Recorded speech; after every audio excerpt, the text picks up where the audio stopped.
भारतीय राजनीति में आया राम गया राम का मुहावरा गढ़ने वाला हरियाणा।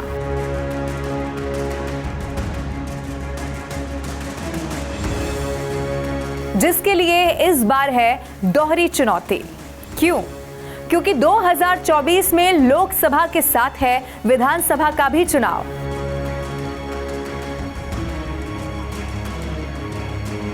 तो चलिए आज हरियाणा से ही करते हैं बात चुनाव की।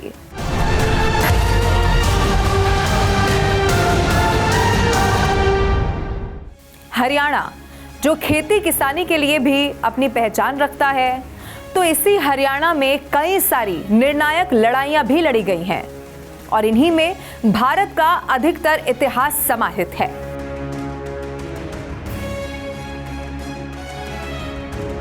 अपने गौरवशाली इतिहास लिए हरियाणा का राजनीतिक इतिहास भी अगर आप देखेंगे तो ये बड़ा ही दिलचस्प है और इसीलिए आज एक छोटे से किस्से के साथ शुरुआत करते हैं। ये बात 60 के दशक की है। उस वक्त हरियाणा में भारी सियासी उलटफेर हुआ।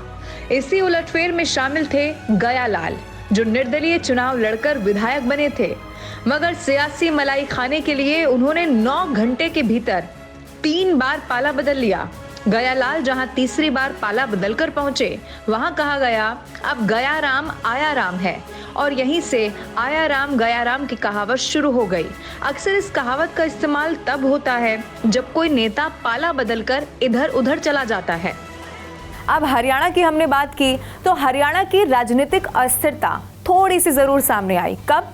2023 में, जब मौजूदा गठबंधन की सरकार यानी कि भारतीय जनता पार्टी और जेजेपी में कुछ तल्खी देखने को मिली। सवाल उठने लगे कि क्या गठबंधन टूटने वाला है क्या? और यही वो वक्त था जब किसी ने ये कहा कि सरकार के लिए अगर समर्थन दे दिया तो कोई एहसान नहीं किया है। तो किसी ने पलटवार कर दिया और ये कह दिया कि किसी के पेट दर्द का कोई इलाज नहीं किया जा सकता। और उस वक्त सियासत जबरदस्त गर्म हुई और चर्चा का बाजार भी गर्म हो गया। लेकिन यही सियासी समीकरण जो अभी मैंने आपको बताया, वो कहता क्या है? सरल भाषा में इस वक्त हरियाणा का राजनीतिक समीकरण क्या है, ये अब मैं आपको समझाने जा रही हूँ। सबसे पहले आप ये जान लीजिए कि इस वक्त हरियाणा में, जैसा मैंने बताया, बीजेपी और जेजेपी के गठबंधन वाली सरकार हरियाणा में इस वक्त है।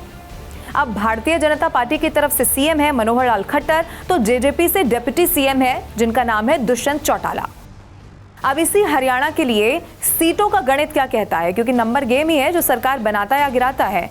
तो ये नंबर गेम क्या कहता है कि हरियाणा में इस वक्त लोकसभा के लिहाज से आपको बताऊं तो 10 सीटें लोकसभा की है और विधानसभा की अगर बात करेंगे तो 90 सीटें इस वक्त विधानसभा की हरियाणा में हैं।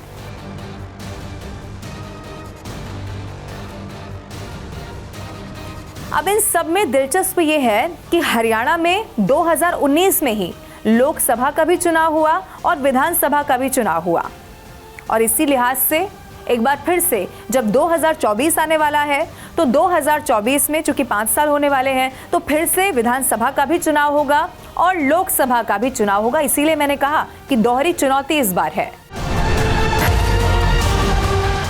तो अब एक बार मैं आपको 2019 के नतीजे क्या रहे थे वो याद दिला देती हूं, और ऐसा इसीलिए क्योंकि बहुत आसानी से उसके बाद हरियाणा की सियासी गणित क्या कहती है वो आप बेहतर तरीके से समझ पाएंगे।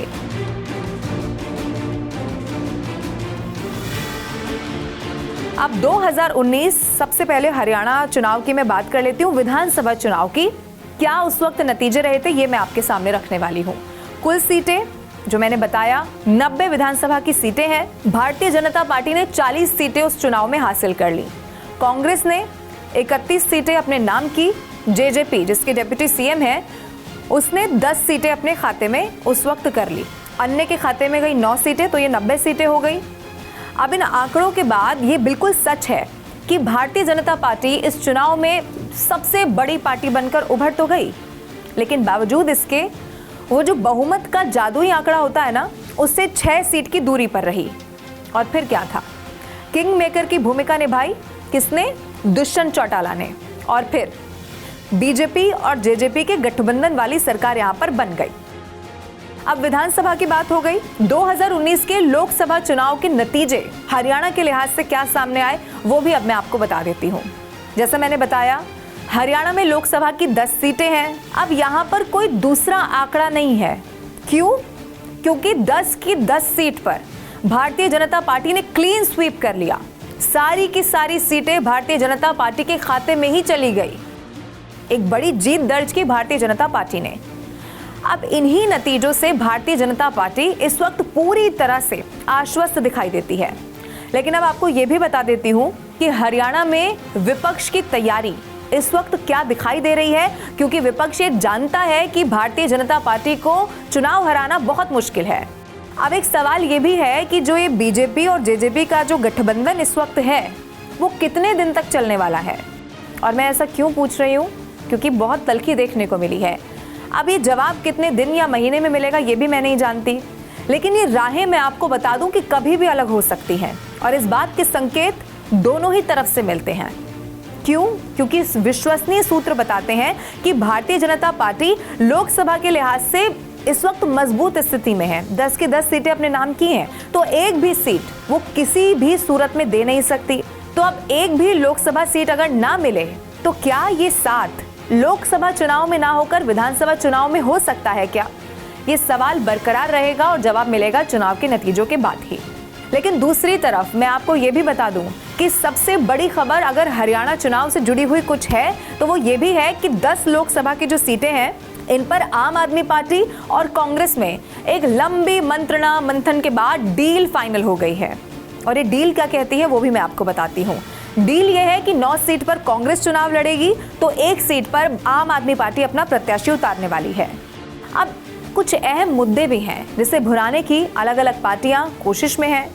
वो क्या है ये मैं आपको बता देना चाहती हूँ, और ये जान लेना आपके लिए इस चुनाव के लिए इसीलिए ज़रूरी है क्योंकि ये जो चुनाव आने वाला है उसका खेल बनाने और बिगाड़ने में बहुत ज़रूरी ये चुनावी मुद्दे ही होंगे जो बहुत अहम साबित होने वाले हैं।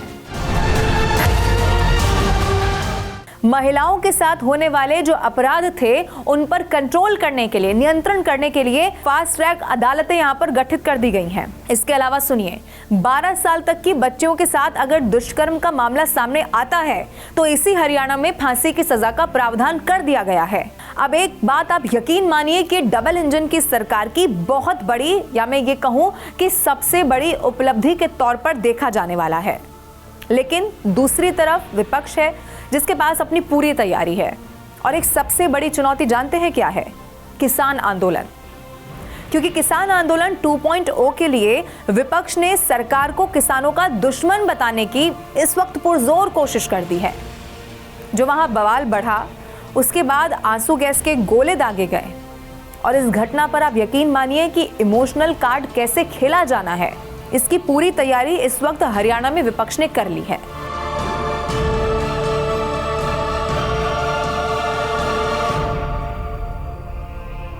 अब हरियाणा की सियासत की हम बात कर रहे हैं तो हरियाणा की सियासत की एक और दिलचस्प कहानी है, और वो ये है कि जो हरियाणा की राजनीति है वो 5 परिवारों के ही इर्द गिर्द अभी तक ये राजनीति घूमती हुई रही है।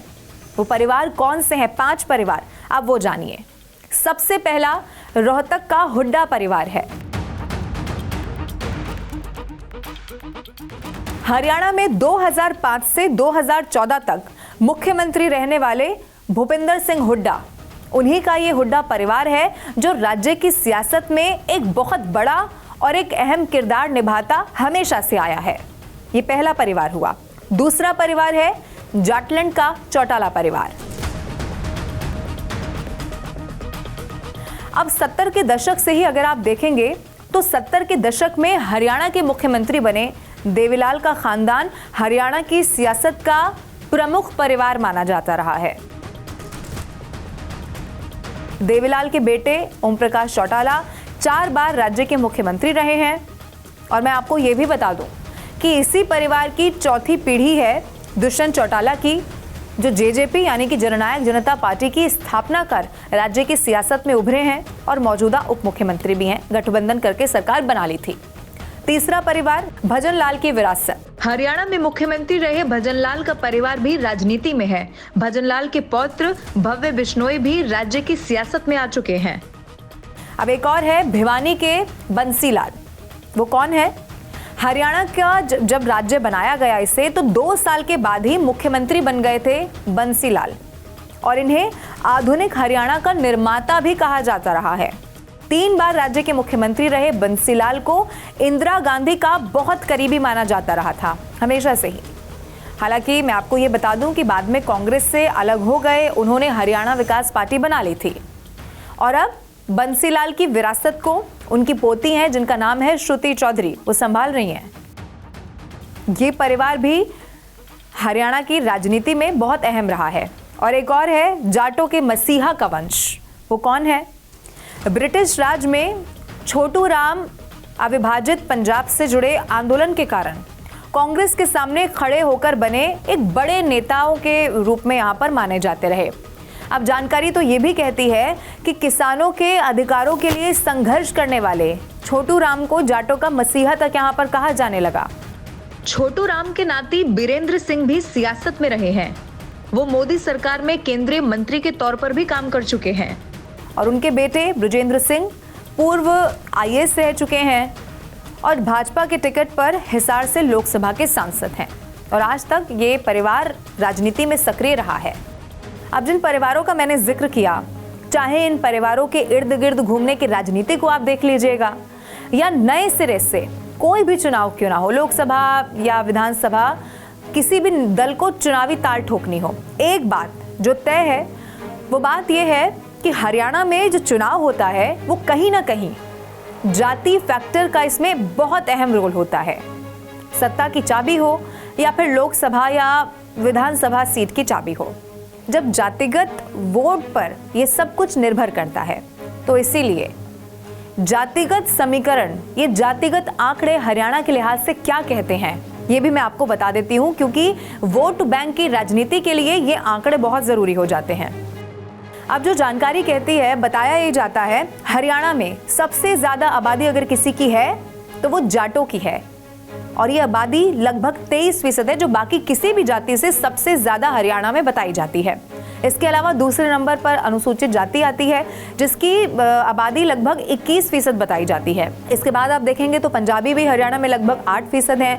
फिर ब्राह्मणों की संख्या भी 7% लगभग बताई जाती है। इसके अलावा भी हैं राजपूत, बिश्नोई, अहीर बताए जाते हैं। मुस्लिम समुदाय का भी खासा प्रभाव यहाँ पर देखने को मिलता है, लेकिन जो मैंने आपको आंकड़ा बताया वो ज़्यादा रोल अहम यहाँ पर निभाते हैं। अब ये समीकरण आपने देख लिया, आंकड़ा आपने देख लिया, इन सियासी समीकरणों को देखकर एक बात बहुत साफ है, और वो बात यह है कि आंकड़ों के लिहाज से इस वक्त मजबूत भारतीय जनता पार्टी, आप यकीन मानिए कि क्लीन स्वीप के लिए पूरी तरह से तैयार है। लेकिन किसान आंदोलन सहित कई ऐसे मुद्दे हैं जिनसे निपट पाने की राह जो बहुत आसान शायद लग रही होगी, लेकिन उतनी है नहीं। और दूसरी तरफ कौन है? दूसरी तरफ है नए नवेले सीट शेयरिंग का फॉर्मूला तैयार करने वाली आम आदमी पार्टी और कांग्रेस पार्टी, जिनकी कोशिश ये है कि बीजेपी को इस बार चुनाव हराया जा सके। अब चुनावी नतीजे ही हरियाणा की जनता ने आखिर किसे चुना है। जो भीड़ हमें आने वाले दिनों में रैलियों में दिखाई देगी, वो वोट में कितनी तब्दील होगी, ये चुनावी नतीजों के साथ ही तय हो पाएगा। लेकिन इन्हीं चुनावी नतीजों तक एक बार फिर से मैं मिलूंगी आपसे और किसी और राज्य से करेंगे बात चुनाव की। Thank you so much.